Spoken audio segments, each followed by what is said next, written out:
But in a UK context, I see sheep coming up an awful lot more than cattle. And you hear so many, I hear in my travels, a huge amount of farmers that have worked in dairy or with cattle that are actually just going bankrupt, whereas it doesn't necessarily seem to be the same for sheep. And sheep quite often seem to be a major sort of point of contention here because of obviously the uplands and them being so heavily grazed.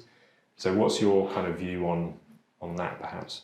So I think there's different ways that you can graze sheep, right? So there's and I think what we're seeing now is this increasing awareness around more regenerative practices.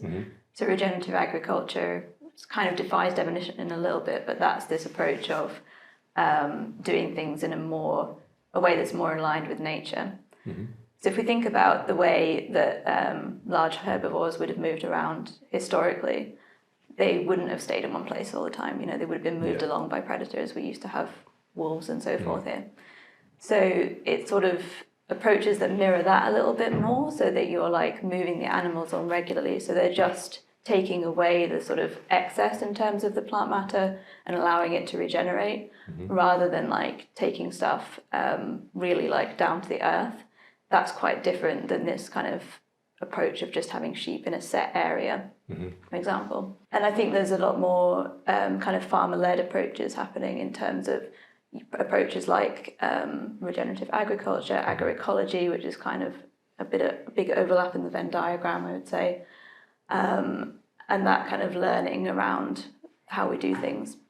I would also say that I think if we look back further historically, the way that British agriculture is set up is that there was a real push after World War II to produce more.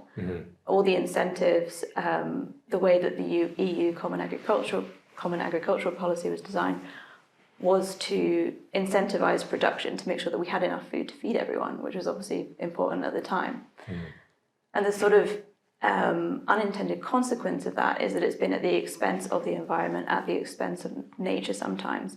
And we've really focused on things like, you know, green revolution technologies, like fertilizers, like using animal feed, pesticides and so forth.